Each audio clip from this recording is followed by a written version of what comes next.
my name's Ellie. Thanks for joining me today. I thought that I would respond to a comment that appeared in one of the videos, I think in the past week or so, and that comment comes from Dolores. Dolores is asking why we need to exist in the physical realm in order to sort of become ready for the spiritual realm, or as a prelude to being spiritual.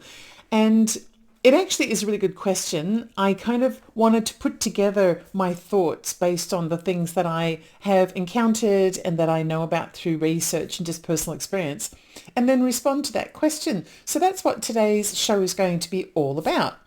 Before I get started though, I just wanted to say thank you so much to everyone who is sticking with me and changing the algorithm for this channel. It is working. It's working.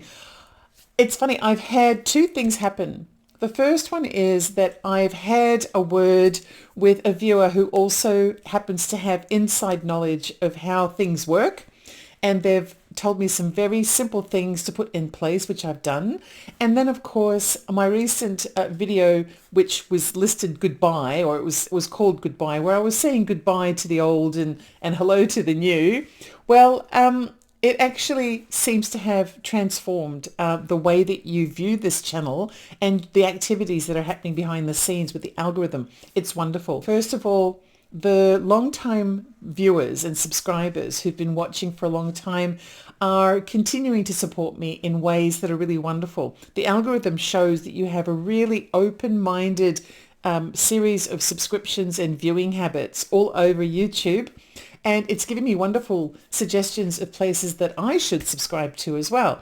All kinds of different topics, science and the paranormal and ET and faith-based stuff and basic spirituality and guest podcasts and ancient wisdoms and even new discoveries and deep analysis and all kinds of things. It's actually really good. A bit of Heinz 57, which is what I like, a little bit of everything. And also the new people who are coming on. There are quite a few new people coming on. I can tell because the demographics are changing. We have drop off from the old and people coming on from the new. And you are completely changing the algorithmic response to this channel. So I just wanted to say thank you, thank you, thank you. It makes all the difference. And I feel as though YouTube has started to redefine the genre for this channel. And it's because of you guys. So did I say thank you? Because I meant to say thank you. All right. So Dolores said recently, apparently 13 days ago, she said, I'm wondering why we must exist in physical form, perform manual labor, navigate through all these circumstances, good and bad, in the first place before we become non-physical spiritual beings. Why not just become non-physical beings with the knowledge and the wisdom of spiritual beings already from the get-go? Skip the physical part, just manifest ourselves as high spiritual beings with total knowledge of the universe and complete purpose. That's a really good question, Dolores, and I know that you probably didn't intend for me to turn it into a show, but I decided I was going to turn it into the show. This question from Dolores gets to the heart of human existence. You know, that question of why are we living here? Why are we working on being spiritual? If we are of a divine element, why do we have to work on being spiritual? Why can't we just start off in the higher spiritual realm already and just be what we are striving to be? Why put up with all that hard work and the challenges and the heartbreaking experiences and the trauma and also things like physical limitation, illness, disabilities, all kinds of things like that, and the tragedies that so many people do experience that seem meaningless or pointless? Why do we have to go through all of that? So I gave it some thought and I thought, you know what? Yeah, let's just see what I can safely say myself based on what I think I know. Just whether it's from observation and research and personal experience and things like that. Other people might have their own opinions that differ from mine, but you know what? This is my opinion. And so I'll just share it with you. I think it kind of breaks down into a number of different questions or areas. And I think the first one is, you know, this question of, is the physical world, does it serve a purpose of being something? And I think that if it did serve a purpose and if it had a job to do, then maybe it's kind of like a classroom. In theory, you know, if you wanted to learn how to swim, someone could hand you a book on swimming, and it could be a really good, well-written book that was written by an expert, and it has lots of instruction in it, and you could read it from cover to cover, and you might understand the concept of swimming, but until you actually physically get into the water, you're not really going to know how to swim in the practical way.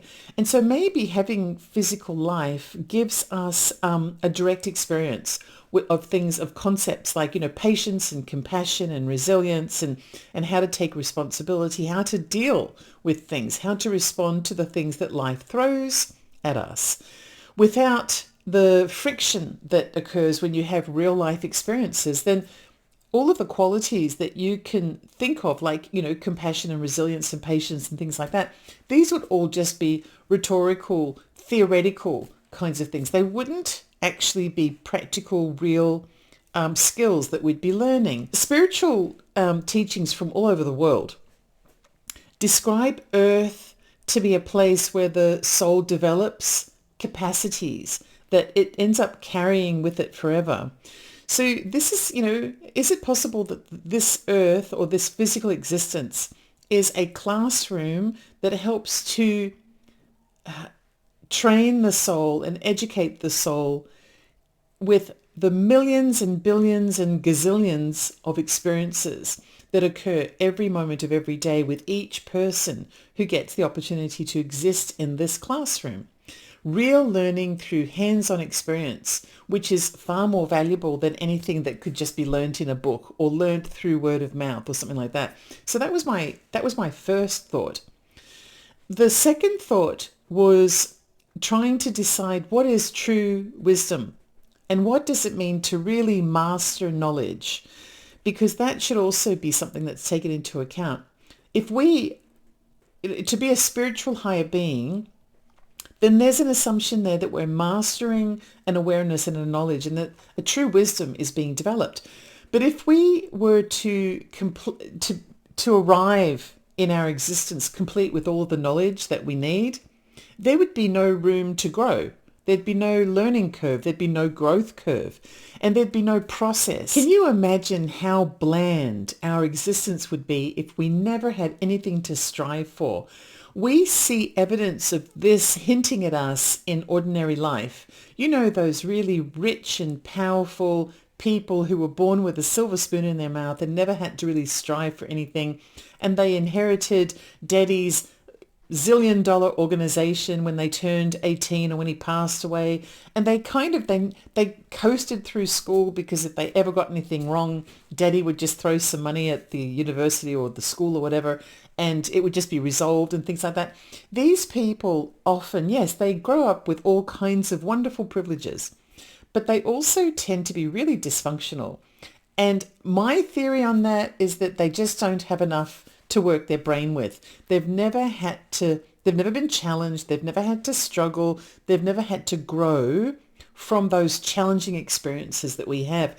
And so their ability to be able to live in life is kind of filled with blandness. It's actually really common for people to interpret the rich and powerful people, especially the young people who are raised in these rich and powerful families. They're chronically bored. Have you noticed that? Nothing impresses them. They're very cynical as well. And I think this has a lot to do with the lack of contrast between light and dark. In order to see the light and for it to make sense, we need to have something to compare it to. And that is the dark, the things that make us overcome our limitations so that we can find that light in our life. And this is depth, and this is what builds spirituality. Even in non-spiritual ways, though, think about skills that you would want to acquire during your lifetime. If you are a master of something, it's probably not because you read it in a whole bunch of books. You're a master of something when you have immersed yourself in it and truly been able to see it from lots of different hands-on perspectives. That's what makes you a master. The third way is that the concept of limitations is sometimes misunderstood or underappreciated. Let's just say underappreciated.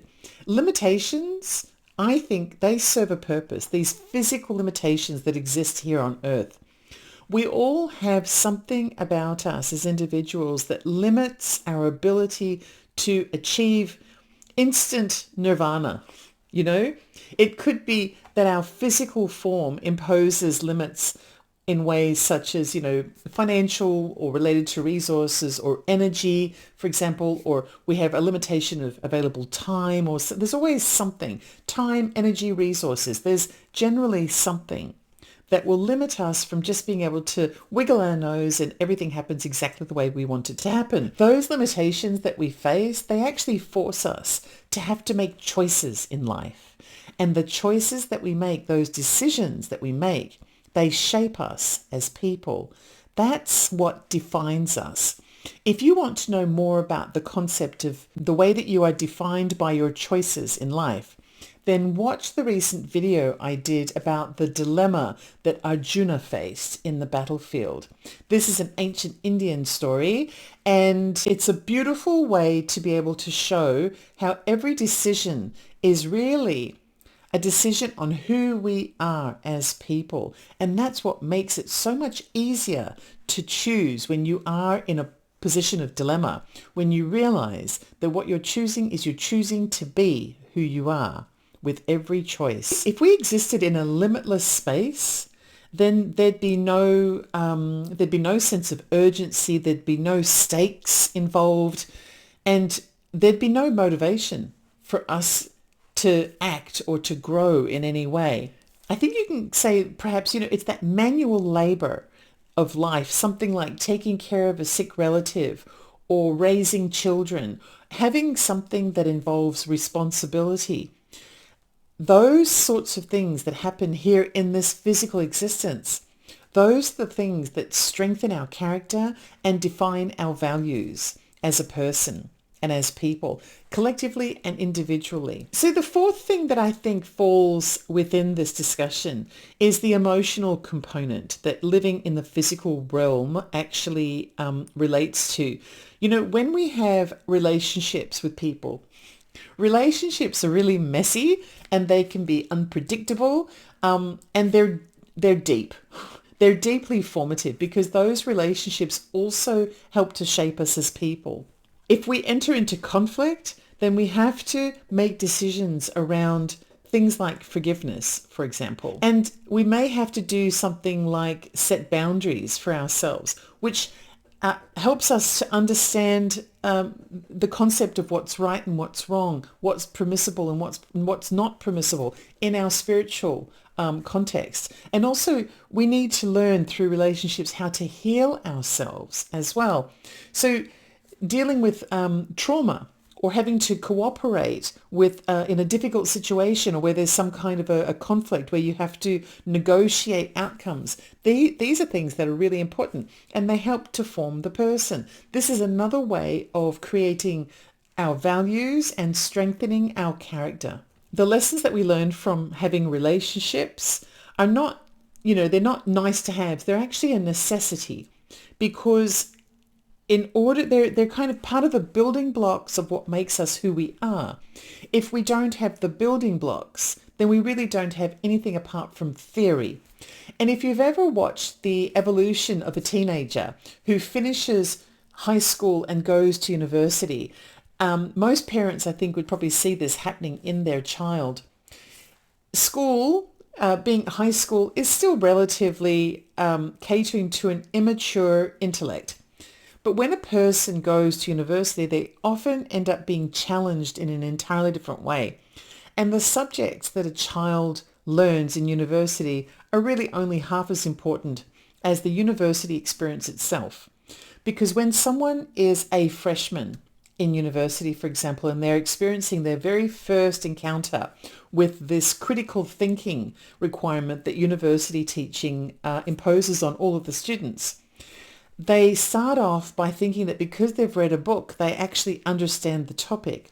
But then they move in and they become a sophomore and then a junior. And by the time they become a senior, chances are you've been able to see that they've had some life experiences. They may have had to live away from home, so they've had to deal with some challenges. They may have had a few broken hearts where mum couldn't come in and make them chicken soup and give them a cuddle and make them feel better, and they've had to deal with things on their own.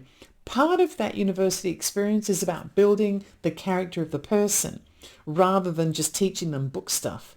And it's a very similar kind of thing. You have to go through these emotional experiences where you think you know stuff and then you get challenged and it breaks you down and you rebuild those building blocks, except this time they're physical, they're real, and they actually hold you together far more than any kind of superficial knowledge. You could read every love story ever written, but you'd never know love until you felt it.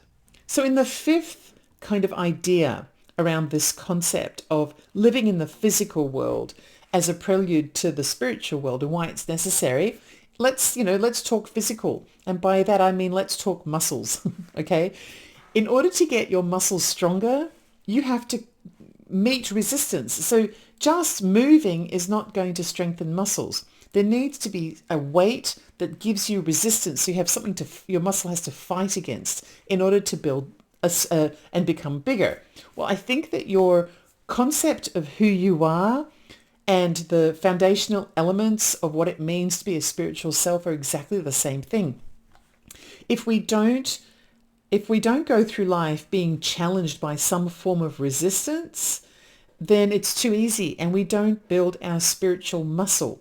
And that means if we were just to sort of arrive as purely spiritual beings in a higher realm without ever having met the resistance, then our muscle on the spiritual side would be weaker.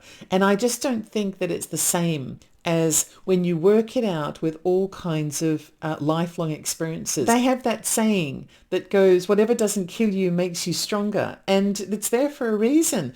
All of life's challenges in which you survive that challenge has actually strengthened you as a person. It's built your endurance, it's built your empathy, and it's developed your wisdom. And I think, these are qualities that survive long beyond the physical body. If you are someone like me who believes in reincarnation, then you would have heard things like, this person is an old soul. That means they've probably lived many lives and they've learned many lessons. And so by the time we've encountered them in this lifetime, they're an old soul because they have a lot of wisdom. They've learned endurance. They've learned, in a practical sense, empathy. And so they have a higher concept of spiritual understanding of the world. There's also karma, which means that part of the development, if you are a believer like I am, is that you go through life and whatever you do will teach you a lesson either immediately, instantly, or in the future of this current life, or in the next life, or even 5 lifetimes from now. And some of the challenges that we're facing here in this life may be karmic and coming from previous lifetimes. It's part of this continuous learning experience so that we can build our spiritual endurance, so that we can build our empathy, and so that we can build our wisdom in really substantive ways that we then carry forward into our next iteration. But Dolores' question was really specific. She asked, why can't we just program ourselves to already be perfect? And so I had to think about this as well. And I think that the easiest way to describe this and why it wouldn't work would be if we were to program ourselves so that we just come out of the box and we're already perfect, then we wouldn't be human. We'd be machines. And that is a very different thing. If we were pre-programmed, we would be a little bit like those people who live in Stepford. If you have ever watched any of the Stepford movies, then you'll know Stepford Wives, Stepford Children. I prefer the 1970s version of Stepford Wives, if I can just say it. However, I think the tongue-in-cheek version, which was the one with Nicole Kidman, is fun too, and she does look really beautiful in that movie. And so I guess it all depends on what mood I'm in. I'll watch either of them. I think they're both good. Stepford Kids, not so much. But you know what? If I'm going to do it, I may as well do that one too.